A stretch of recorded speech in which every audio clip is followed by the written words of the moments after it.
Tere uut nädalat! Tudeng TV uudised alustavad. Minu nime on Karel. Tere, mina olen Anni. Täna saates. Tallinna Ülikoolis kogunesid Entrumi ettevõtlushuvilised noored. Algab kandideerimine Erasmuse programmi. Teemapidude sari Tudengiteater saab Valentiiniööl järje. Terve nädala kestnud eksperiment tõi üllatuslikud tulemused. Tudengite tasuta sportimisvõimalused Tallinnas. Lasnamäe kergejõustikuhallis võtsid mõõtu sportlased Eestist ja välismaalt. Ning nüüd kõigest lähemalt. Nädalavahetusel kogunesid Tallinna Ülikooli noored ettevõtlushuvilised. 3 kuud tagasi alanud Entrumi programmis leidis aset viimane sessioon. 8. veebruaril oli ülikool täidetud taaskord energiliste koolinoortega, sest käima läks Entrumi selle hooaja viimane inkubatsioonisessioon. Entrumi näol on tegemist programmiga, mis on suunatud noortele, äratamaks neis ettevõtlikkust ning julgustamaks neid oma ideesid ja unistusi teoks tegema. Nokia kontserdimajas alustati 3 kuud tagasi 500 noorega teekonda, mis on sihikindlamatega peagi lõpule jõudmas. Need samad energilised Põhja-Eesti noored läbisid koolitusi, ajurünnakuid ning panid endi oma võimeid proovile. Nad õppisid midagi, mida klassikaliselt koolihariduselt kergelt ei saa. Sama olulise elukogemuse saavad ka vabatahtlikena kaasalööjad. Ka Tallinna Ülikoolil on selles protsessis olnud oluline roll, pakkumaks asjakohast keskkonda enesearenguks. Lisaks sellele sündis just nende uutmoodi akadeemiliste seinte vahel Entrumi raames loodud muusikavideo Eesti artistile, mille sarnast juba kergelt ei leia. Nüüd aga on kätte jõudnud aeg, mil noored peavad oma esinemisoskustele veel viimase lihvi andma, et 22. märtsil oma töötulemusi suurel laval esitleda.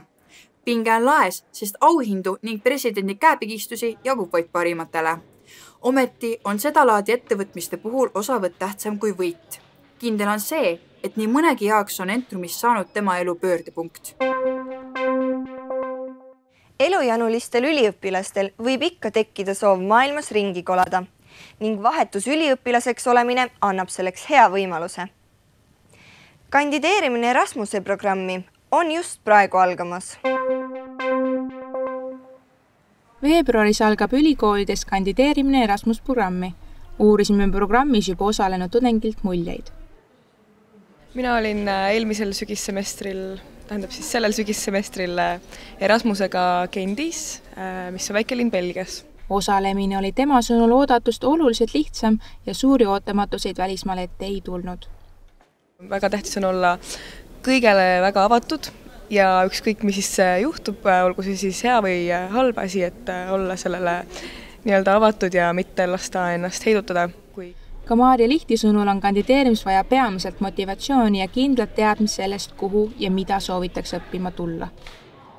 Ideaalne kandidaat on see, kes on vaadanud oma välisõppevõimalusi, tutvunud nendega meie kaardirakenduses ja valinud välja sealt paar ülikooli, mille vastu ta huvi tunneb.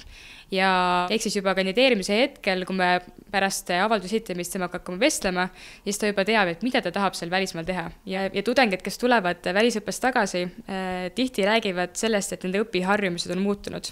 Et paraku on tõsi see, et Tallinna tudengid paljud töötavad ja neil ei ole võimalik 100% oma õpingutele keskenduda. Aga kui nad tegevad välismaal õppimas, siis aeg on ainult õppimise jaoks. Nad saavad võtta sellest õppimisest maksimumkogemuse ja see Suuremates riikides on vaja osata kui kohalikku keelt B1 või B2 tasemel. Paljud Euroopa ülikoolid pakuvad õppimist ka inglise keeles ja mingid valikaineid inglise keeles. Aga kui minna näiteks suuremates riikidesse nagu Itaalia, siis nendes riikides on õppetöö enamasti nende riikide emakeeles. Sellest aastast alates sõltuvad stipendiumite suurused varasemast rohkem riigist, kuhu minna. Sellest aastast meil algab uus programm Erasmus Plus ja need stipendiumi määrad natukene tõusevad võrreldes varasemate aastatega ja stipendiumid hakkavad sõltuma selle konkreetse sihtriigi elukallidusest. Kandideerimine kestab märtsi alguseni. Paljudes ülikoolis toimuvad ka õpilasvahetusega seotud infotunnid ja üritused, mille kohta saab teavet veebist. Mitme Tallinna Ülikooli tudengid on ühendanud jõud, et korraldada sari teemapidusid. Klubis teater leiab juba 13. veebruaril aset Valentiiniöö tähistamine, seekord džunglistiilis. Tere tulemast stuudiosse, Merilin Boks. Tere! Merilin, räägi mulle nüüd kohe ausalt ära. Kust kohast üldse tuli selline idee selliseid pidusid korraldada? Tudengitele ei ole väga palju erinevaid võimalusi teha midagi teistmoodi. Neil on sellised tüüpilised linnapeod klubides, kuid meie mõtlesime, et miks mitte teha mingisugune äge stiilipidu klubis, kuhu tavaline tudeng tavaliselt ei pääse.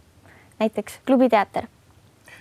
Kust kohast tulevad üldse ideed igasugusteks teemapidudeks, et näiteks seekord siis džunglistiil ja kus kohast te genereerite selliseid mõtteid?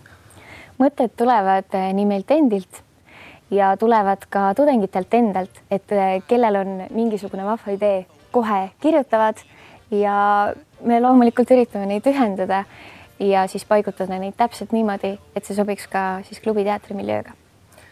Kui me mõtleme tudengite peale, siis kindlasti ei ole esimene asi, mis tuleb tudengiga meelde glamuur. Et miks just klubiteater on selleks valitud? Klubiteater tahaks enda sekka kutsuda kindlasti rohkem tudengeid. Ja see on ka üks põhjuseks, miks valiti just klubiteater ja anda tudengitele võimalus panna ennast rolli ja etendada siis mingisugust siis antud juhul džunglis mõnda looma. Järgmine pidu ongi juba 13. veebruaril. Miks me peaksime džunglistiilis oma valentiiniööd pidama?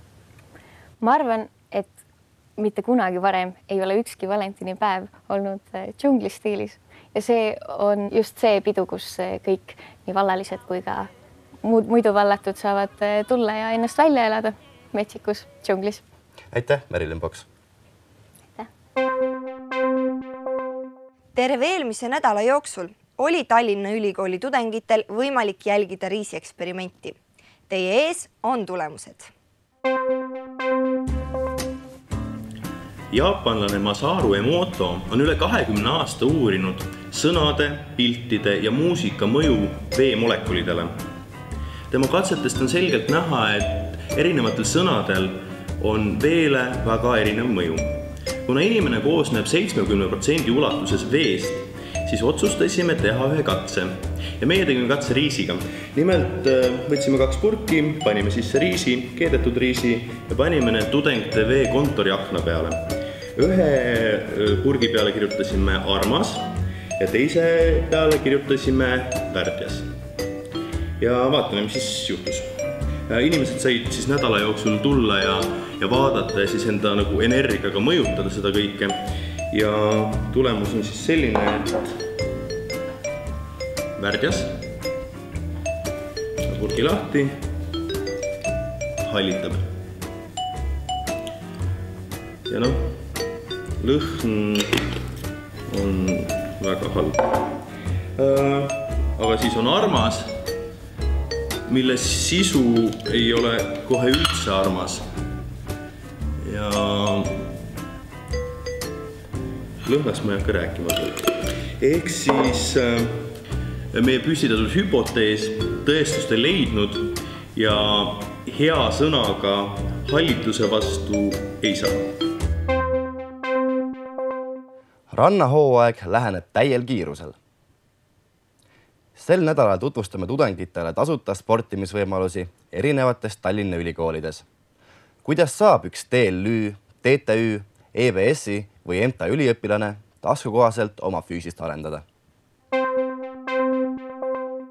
Nagu me eelmisel nädalal meie Tartu korrespondent Mihklilt teada saime, vajab inimene sporti nagu karu koobast. Seekord uurime, missuguseid toredaid võimalusi sportimiseks pakuvad Tallinna ülikoolid oma tudengitele. Tallinna ülikooli tudengid, kes soovivad kasutada pallisaali või jõusaali.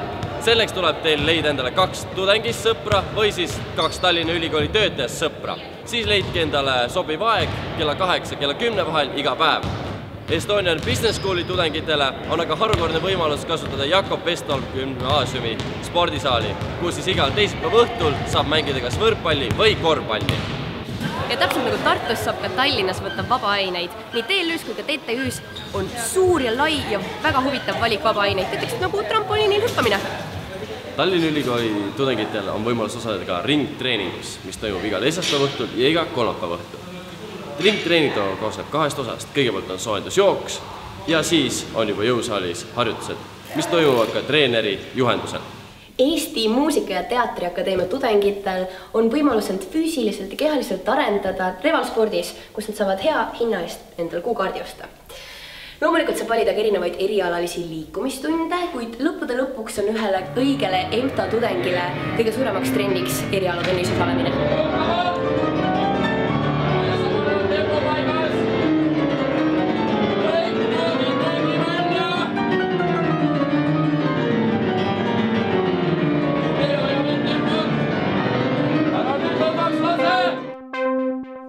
Nädalavahetusel toimusid Lasnamäe kergejõustikuhallis rahvusvahelised mitmevõistlused ja Eesti meistrivõistlused kergejõustikus. Võistlustules olid noored nii teistelt mandritelt kui Eesti erinevatest paikadest. Möödunud nädalavahetusel leidis aset järjekorras 5. rahvusvaheline mitmevõistlus. Sellega koos toimusid ka Eesti talvised mitmevõistluse meistrivõistlused. Selleks tulid Tallinnasse Lasnamäe kergejõustikuhalli kokku kergejõustiklased üle maailma. Korraldaja Eesti Kergejõustikuliit tõi kohale ka 10 võistluse kahekordse maailmameistri ameeriklase Trey Hardee. Eestlaste seas oli stardis ka nimekas kergejõustiklane Andres Raja.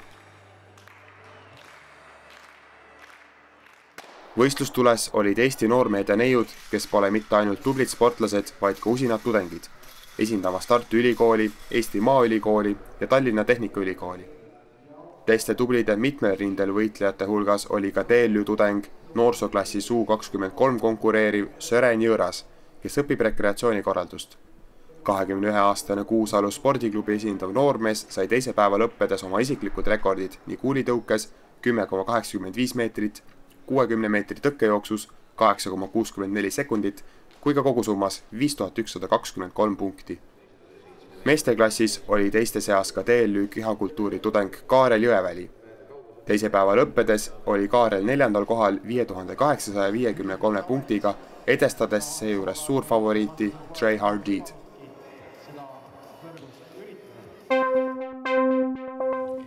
Tudeng TV uudised on selleks korraks lõppenud. Uued uudised juba järgmisel nädalal. Kohtumiseni! Kohtumiseni!